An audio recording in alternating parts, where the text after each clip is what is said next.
ప్రార్థన చేసుకొని ఈ 8వ రోజు దానియేలు ఉపవాస ప్రార్థనా క్రమంలోని కొనసాగుదాం. కృపానిధివైన పరిశుద్ధుడివైన మా ప్రియ పరలోకపు తండ్రి, జూలై మాసపు 1వ తారీఖు నుంచి మేము దానియేలు తరహా ఉపవాస వ్రత దినాలు 21 రోజులు మీ సన్నిధిలో వ్రత దినాలుగా ఏర్పరచుకొని ప్రార్థనాత్మతోనూ దీనత్వము, వినయము, విధేయత అనేకమైన మీ గుణలక్షణాలు మాలో అవ్వటానికి మేము లోకంలోంచి ప్రత్యేకించుకొని ఒక పూట నీ సన్నిధిలో గడపటం మాకెంతో ఆశీర్వాదం. కనుక ప్రభువా, మీరే ఈ దినాలన్నిటిలో మాతో మాట్లాడి మమ్మల్ని బలపరచండి, మమ్మల్ని హెచ్చరించండి, మాకు బుద్ధి చెప్పండి, మాకు నాయన సమ్మతి కలిగిన మనసును అనుగ్రహించండి. తిరుగుబాటు స్వభావం మాలో తీసివేసి లోబడే స్వభావాన్ని దయచేయమని ఈరోజు మేము 8వ నామమును, మీ పేరును, 8వ పేరును హెబ్రీ మూలాల్లోంచి ధ్యానించబోతూ ఉండగా మీరే మాకు సహాయం చేసి నడిపించమని, వినగలిగిన చెవులను, గ్రహించగలిగిన హృదయాన్ని మాకు అనుగ్రహించమని మీకే అప్పగించుకుంటూ యేసయ్య నామములో ప్రార్థించి స్తుతించి వేడుకొనుచున్నాము తండ్రి, ఆమేన్. మనము ఈరోజు 8వ మాటను, మనము 8వ పేరును, దేవునికున్న 8వ పేరును, 8వ పేరు అంటే ఆర్డర్లో ఉంటాయి పేర్లని కాదు అర్థం. ఆయనకున్నటువంటి పేర్ల విషయంలో ఈ పరిశుద్ధ సత్యవేద గ్రంథంలో ఉన్న మొదటి పుస్తకమైన ఆదికాండము మొదలుకొని ప్రకటన గ్రంథం వరకు ఉన్నటువంటి వచనాలన్నింటిలో మన పూర్వీకులు, మన పితరులైన పెద్దల జీవితాల్లో దేవుడు ఏ విధంగా ఆయన మహిమను కనపరుచుకున్నారో, ఆయన కార్యములను ఏ విధంగా జరిగించారో, వాటిని బట్టి ఆయా భక్తులు ఆయనను పిలుచుకున్న విధానాన్ని మనం ధ్యానం చేస్తున్నాం. మన పితరులకు దేవుడైన దేవుడే మనకు కూడా దేవుడై ఉన్నాడు. మన పితరులకు ప్రభు అయిన దేవుడే మనకు కూడా ప్రభు అయి ఉన్నాడు. మన పితరులను కాచి కాపాడిన దినాలలో ప్రభు ఎంత బలవంతుడో ఇప్పటికీ కూడా అంతే బలవంతుడు. బలహీనుడు కాలేదు, బలహీనుడు కాడు కూడా. ఆయన నిన్న నేడు నిరంతరం ఏకరీతిగా మనల్ని రక్షించ సమర్థునిగా ఉన్నటువంటి దేవుడు. ఈరోజు మనము Jehovah Goel, JEHOVAH Jehovah, G O పైన నెత్తి మీద single inverted comma, E L, G O మధ్యలో single inverted comma, E L, Goel, G O go, E L L, గోవెల్. కొంతమంది వారి ప్రొనౌన్సియేషన్ ప్రకారము, వారి యొక్క యాస ప్రకారం కొంతమంది అలా పలుకుతారు. ఏది ఏమైనా హెబ్రీ మూలాల్లో రకరకాల ప్రొనౌన్సియేషన్స్ మనం పలకకుండా అందరం ఒకటే పలకటం ఆశీర్వాదం. సో జెహోవా ఏంటి, గోయెల్ అంటే అర్థం ఏంటంటే the lord is my redeemer అంటే నా దేవుడు, నా విమోచకుడు. ఏమంటున్నారు ఇక్కడ?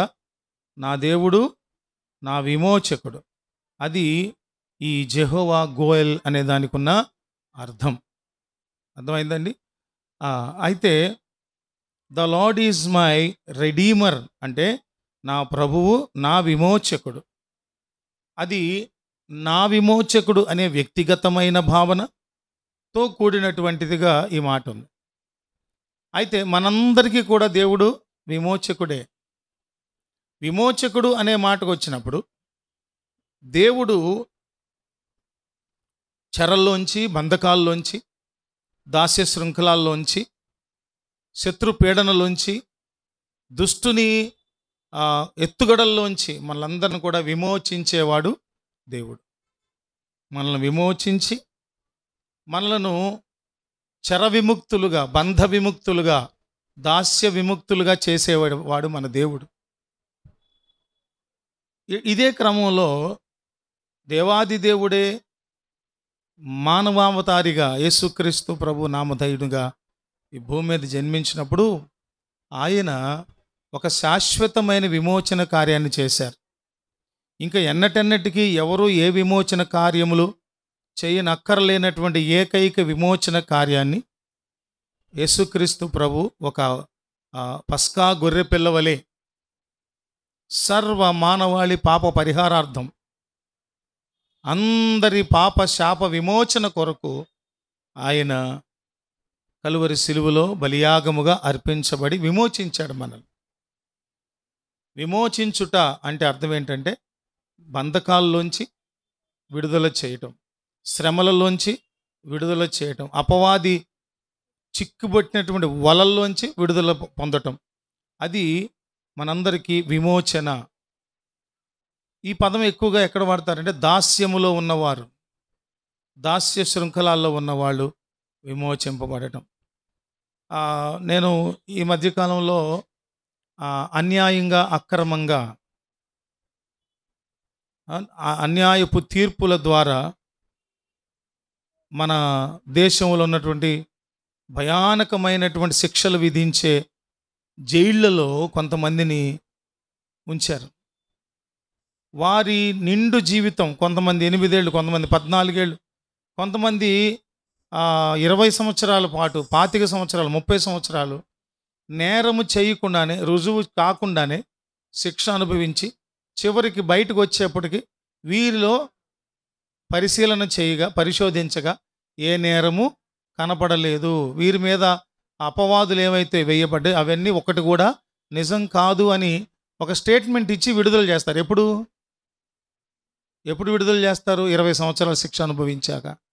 అది కూడా ఎటువంటి శిక్ష అంటే సాధారణమైన శిక్ష కాదు, అసాధారణమైన, ఒక మనిషిని ఉంచకూడని, మనిషి ఉండలేని 3 కాలాలలో ప్రతి కాలం ఇబ్బందిగానే ఉంటుంది. మనకి ప్రొటెక్షన్ లేకపోతే, భద్రత లేకపోతే మనకు 3 కాలాలు ఇబ్బందిగానే ఉంటాయి.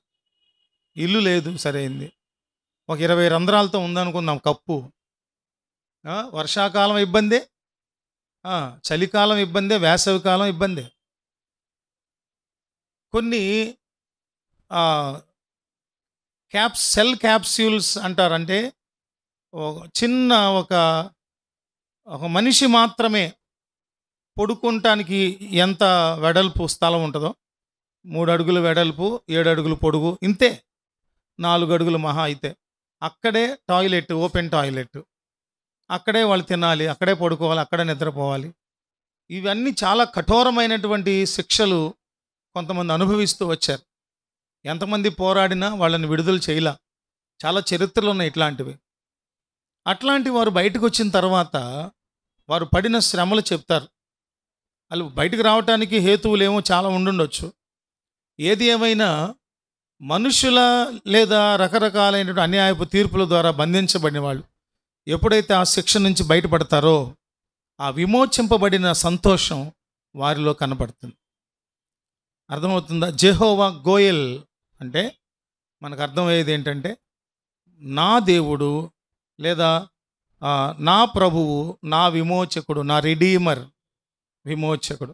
యేసుక్రీస్తు ప్రభువు కూడా మొదటి ఆదాము ద్వారా వచ్చిన పాపమును విమోచించడానికి, పాపము నుండి, శాపము నుండి విమోచించడానికి కడపటి ఆదాముగా యేసుక్రీస్తు ప్రభు వారు వచ్చి మనల్ని విమోచించారు. ఎవరైతే విమోచకునిగా పంపబడిన క్రీస్తు వారిని విశ్వసించి పాపములను క్షమించే అధికారము కలిగిన దేవుని దగ్గరకు వచ్చి పాపములన్నీ ఒప్పుకొని జన్మ పాపము, కర్మ పాపము, శాపము ఇవన్నిటినీ కూడా యేసుక్రీస్తు ప్రభు వారు విమోచించిన ఆ విమోచన కార్యములో భాగంగా వారు కూడా విమోచింపబడి, రక్షింపబడి, బాప్తిస్మం పొంది ప్రభు బలలో పాల్గొనే ఆ పవిత్ర అనుభవంలోనికి ఎవరైతే వస్తారో వారందరూ కూడా విమోచింపబడిన వారు. ఇట్లా విమోచింపబడిన వారు అంటానికి గుర్తేంటి? విమోచింపబడిన వారు అనేది మనందరిలో విమోచింపబడిన వారు ఉన్నారు,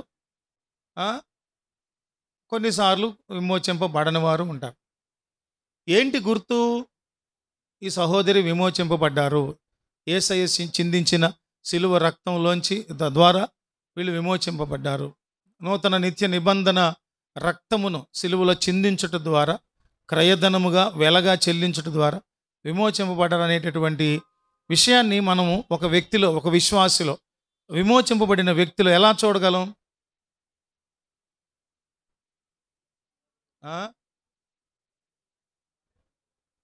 మంచి కార్యాలు.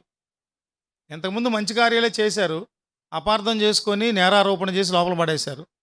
ఇప్పుడు వచ్చినప్పుడు మనకు ఏం కనపడతాయి? దేన్ని బట్టి మనకు ఆ వ్యక్తి విమోచింపబడినవారంటే ఆ ముఖంలో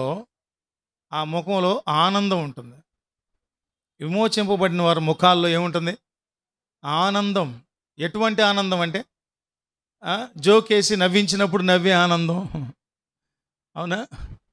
ఏదైనా చదివితే జోకు చదివితే వచ్చే నవ్వును బట్టి ఆనందం.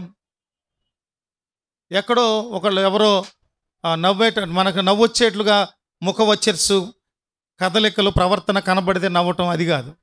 విమోచింపబడిన వారి ముఖాల్లో ఆనందం అనేది ఎప్పుడు 324/7 365 రోజులు వారు జీవించినంత కాలము ఎలా ఉంటారండి? ముఖాల్లో విమోచింపబడిన ఆనందం కనపడుతుంది.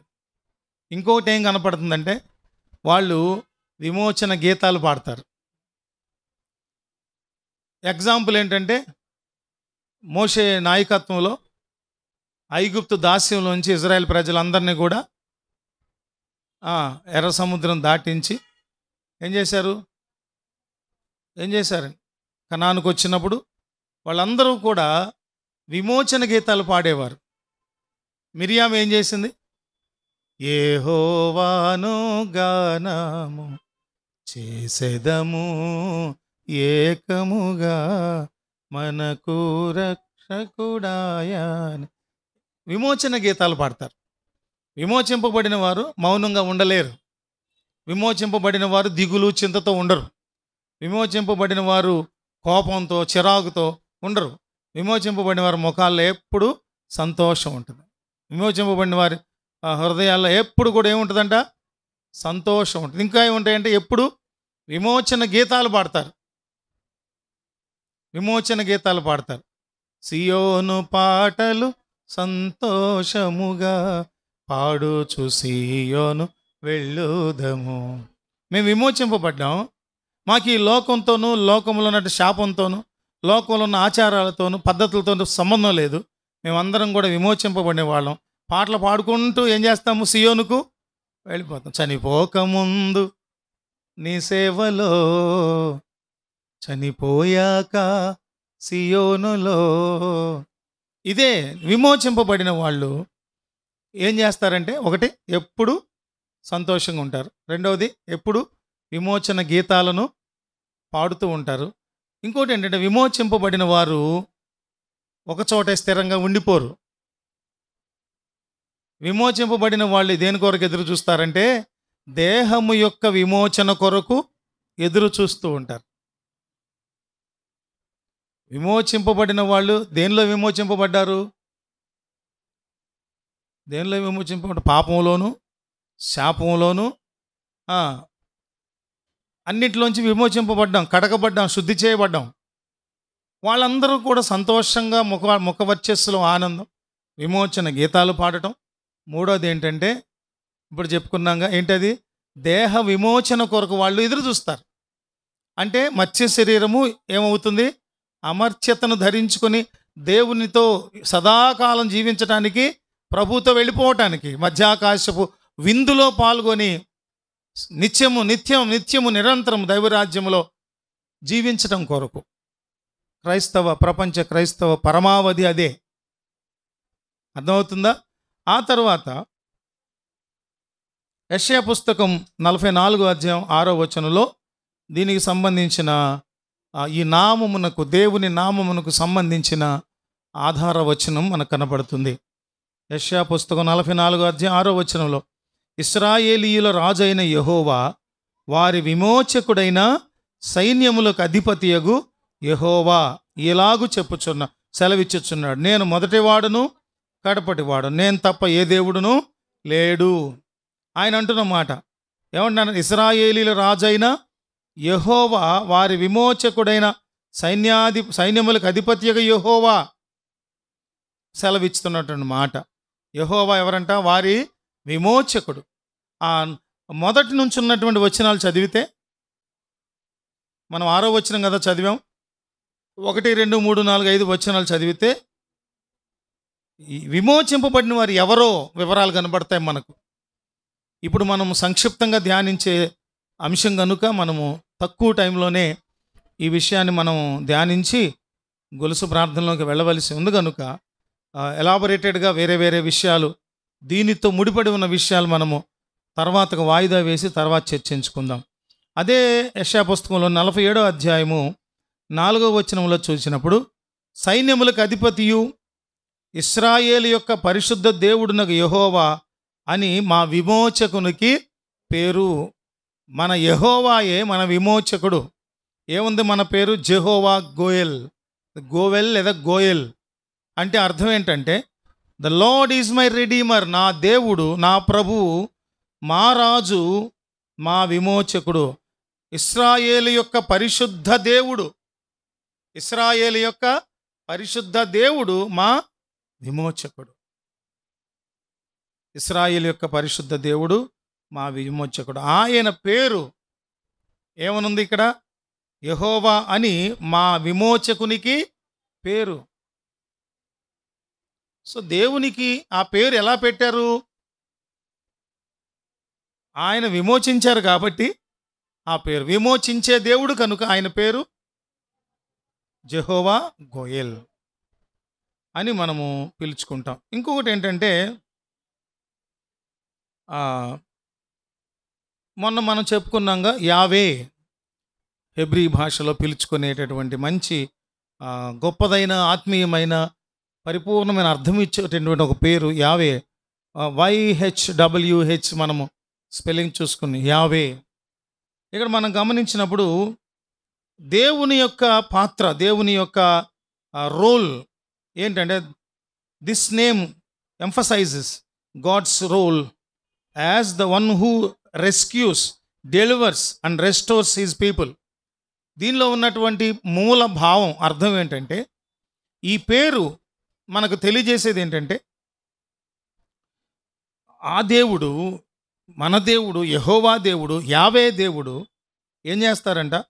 ఆయన మనల్ని రెస్క్యూ చేస్తారంట. అంటే రెస్క్యూ చేయటం అంటే అర్థం ఏంటంటే, ఒక ప్రమాదం నుండి, ఒక విపత్తు నుండి మనలను కాపాడటం. రెండవది ఏంటంటే, ఈ డెలివర్స్, ఆయన ఏం చేస్తారు?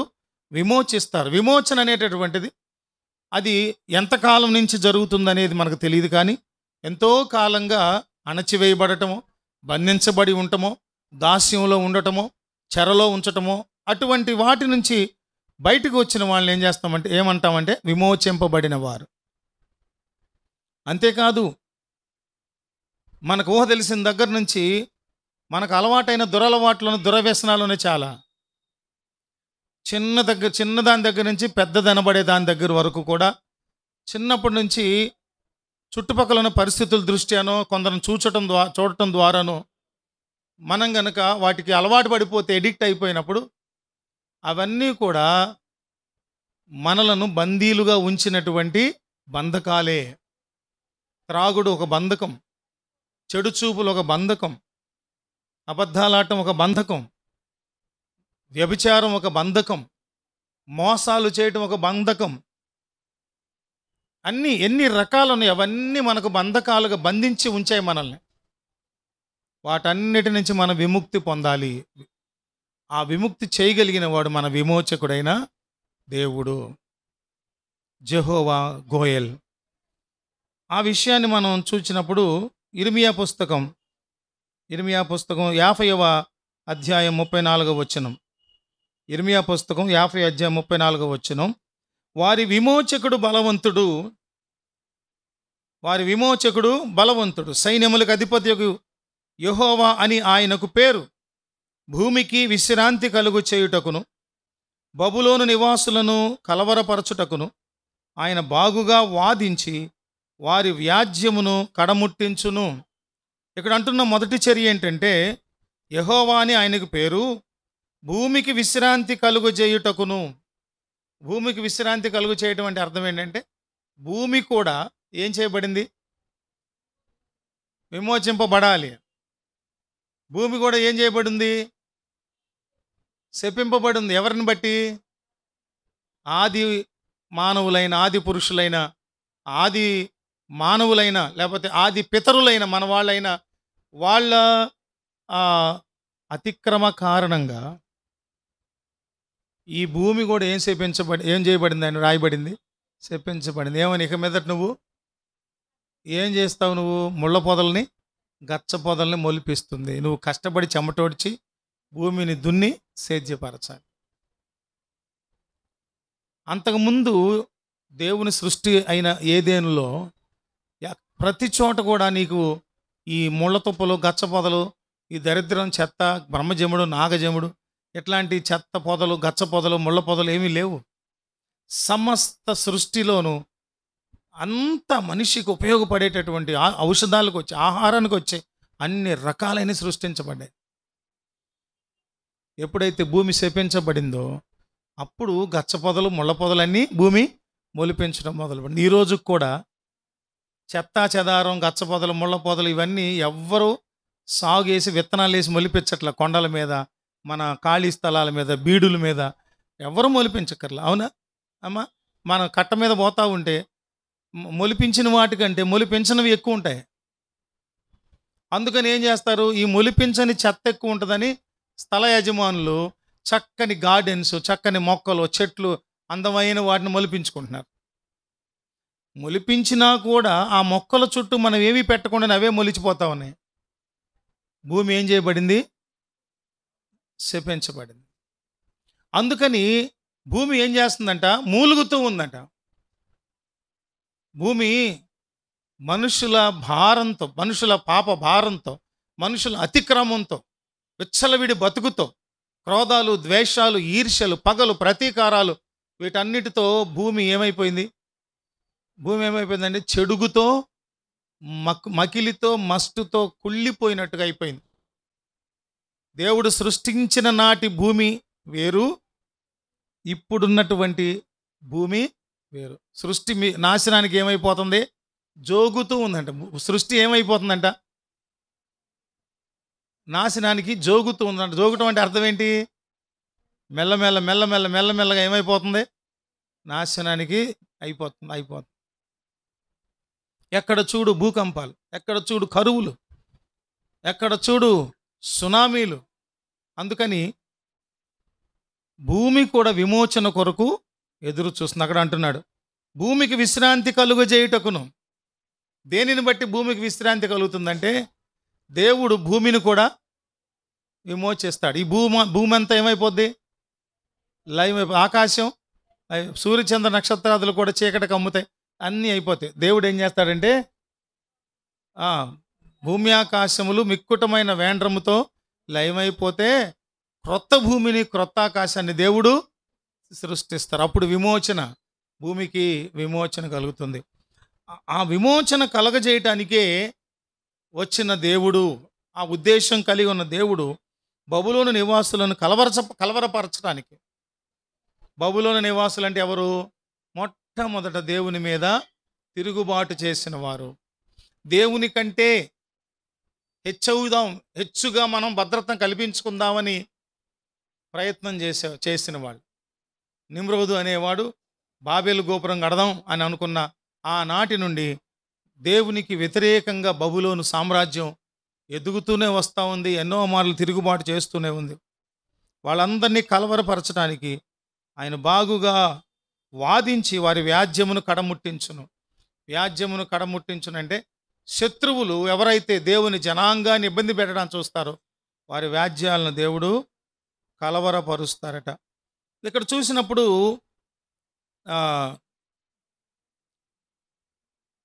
ఇక్కడ ఒక పదం ఉందండి, దాన్ని మనం వివరించుకుంటే ముగుస్తుంది మనం ఈరోజు. ద టెట్రాగ్రామేషన్ అది చాలా ముఖ్యమైనటువంటి మంచి మాట. ద టెట్రాగ్రామేషన్ అనేటటువంటి మాట ఏంటంటే చాలా పవిత్రమైనటువంటి మాటగా యూదుల సాంప్రదాయంలో అడోనాయ్ అని అర్థం. అడోనాయ్ అంటే అర్థం, దానికి 4 అక్షరాల పదం. అడోనాయ్ అనేటటువంటిది 4 అక్షరాల పదం. ఆ 4 అక్షరాలను ఏమన్నారంటే యావే అన్నాం కదా. యావే ఏమేమి వచ్చినాయి, ఏమని చెప్పుకున్నాం మనం? 4 అక్షరాలు మర్చిపోయారు అప్పుడే. YHWH ఈ 4 అక్షరాలను ఇక్కడ మనం గమనించినప్పుడు యావే అనేటటువంటి దానిలో ఇముడి ఉన్న 4 అక్షరాలు ఏమిటంటే చెప్పండి. టెట్రాగ్రమేషన్. టెట్రాగ్రమేషన్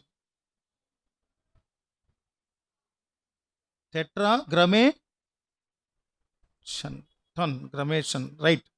దీన్ని ఏమన్నారంటే అడోనాయ్ అంటే దేవుడు, లార్డ్ అని అర్థం యూదుల సాంప్రదాయం ప్రకారం. దీనిలో ఉన్నటువంటి 4 అక్షరాలు ఏమన్నాయంటే మొట్టమొదటిది ఏంటంటే యోద్. YOD యోద్ మొదటి అక్షరం. యోద్ అంటే ఏంటంటే బ్రాకెట్లో సింగిల్ ఇన్వర్టెడ్ కామా ఎత్తి మీద, దాన్ని యోద్ అంటారు. రెండవది హే. HEH హే రెండవది. దానికి వచ్చేసి ఒక స్మాల్ ఎన్ లాగా, ఆ స్మాల్ ఎన్లో పైన కనెక్షన్ తెంపేయటం. తర్వాత వావ్. VAV వావ్ అంటే బ్రాకెట్లో ఐ, క్యాపిటల్ ఐ లాగా. ఆ చివరిలో అండ్ హే. HEH హే అంటే మొత్తం మీద ఏమొచ్చిందంటే హ్యావే. హెచ్తో మొదలవుతుంది హ్యావే అని.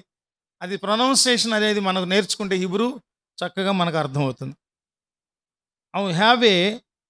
దీన్ని ఏమన్నామంటే యెహోవా దేవుడు, అడోనాయ్ లార్డ్.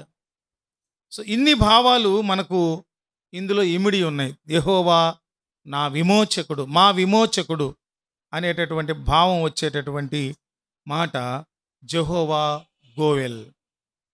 దేవుడి మాటలు మన వినికిడిలో దీవించునుగాక. మన జీవితంలో కూడా దేవుడు ఏ విధంగా విమోచన కార్యాన్ని జరిగించారో దానిని జ్ఞాపకం పెట్టుకొని నా విమోచకుడు యెహోవా సజీవుడు అని మనము దేవుని నామములో ఉన్న గుణాన్ని మనం ధ్యానం చేసుకుందాం. కృపగలిగిన మా ప్రభువా పరిశుద్ధుడా, ఈరోజు దానియేలు ఉపవాస వ్రత దినాల్లో 8వ రోజులో జెహోవా గోయెల్ అనే మాటను మేము ధ్యానించాం. మా యెహోవా దేవుడు, మా యావే మమ్మల్ని విమోచించే దేవుడని మేము నేర్చుకున్నాం. ప్రభువా, మీరు మమ్మల్ని విమోచించారు కనుకనే ఈరోజు నా పాప భారంతో కృంగిపోకుండా పరిశుద్ధుల సమూహంలో చేర్చబడిన వారిగా, నిన్ను ఆరాధించే బిడ్డలుగా, నాయనా నీ శరీరమును తిని రక్తమును త్రాగే నీ వారసులుగా, కుమారులుగా, కుమార్తెలుగా మమ్మల్ని ఉంచినందుకు స్తోత్రాలు. నాయనా ప్రతి పేరు వెనుక మమ్మలను కాపాడి మమ్మల్ని ఉద్ధరించే మీ యొక్క గుణలక్షణాలు ఇమిడి ఉన్నాయని ఒక్కొక్క మాటను ధ్యానించడం ద్వారా, ఒక్కొక్క పేరును ధ్యానించడం ద్వారా మేమందరం కూడా నిశ్చయముగా 21 దినాల్లో ఆశీర్వదించబడినట్లు కృప చూపించమని, మరొక గంట పాటు మేమందరం గొలుసు ప్రార్థనలో అనేక విషయాల కొరకు ప్రార్థన చేయబోతూ ఉండగా మీరే మాకు సహాయం అనుగ్రహించమని మమ్మల్ని మీకు అప్పగించుకుంటూ యేసయ్య నామములో ప్రార్థించి స్తుతించి వేడుకొనుచున్నాము తండ్రి.